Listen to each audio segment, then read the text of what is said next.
à toutes et à tous sur Cocotte TV. Aujourd'hui, une nouvelle vidéo de présentation qui porte sur la toute nouvelle alimentation MK3 Silencer de chez PC Power & Cooling, une division de chez OCZ.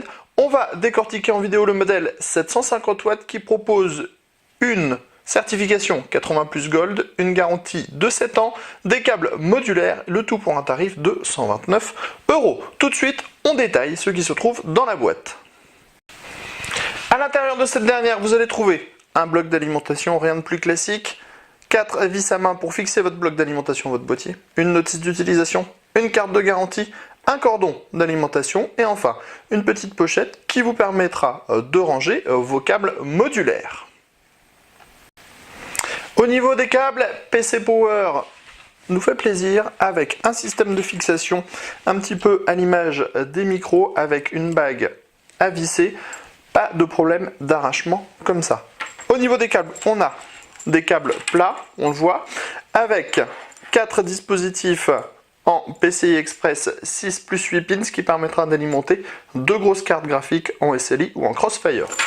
On trouve ensuite un brin avec 4 prises Molex et 3 brins qui totalisent 12 prises SATA au total.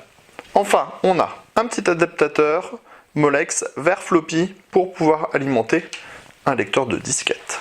Sur ce, on passe au bloc.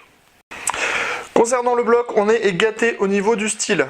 C'est blanc, c'est mat, on a une petite grille fine sur le dessus qui protège le ventilateur de 135 mm.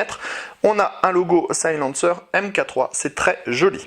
Sur le premier côté, on trouve l'autocollant Silencer MK3 également, c'est gris, c'est noir, ça se marie très bien avec l'ensemble. On note qu'on trouvera le même autocollant de l'autre côté. En dessous, on a le petit autocollant qui nous présente les caractéristiques techniques de l'alimentation.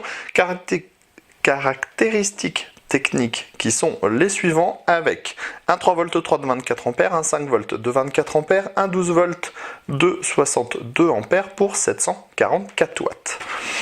À l'arrière, on trouve une grille nid d'abeille, le connecteur pour le cordon d'alimentation, l'interrupteur pour mettre en route et arrêter l'alimentation. Et enfin, on a ici un petit interrupteur qui permettra de choisir entre un mode semi-passif et un mode actif, tout simplement. C'est plutôt une très bonne chose.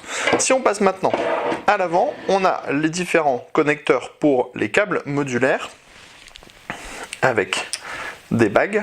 Donc ça c'est très bien fait, c'est très joli, ça nous fait un peu penser à ce qu'on avait chez Tagan à une époque. Et on a également quelques connecteurs non modulaires avec le 24 broches pour alimenter la carte mère et 2 câbles 4-8 pins pour alimenter le processeur de votre configuration. C'était la Silencer MK3 par PC Power & Cooling, c'était sur Cocotte TV et on vous proposera très prochainement le test complet de cette alimentation sur cocotte.com.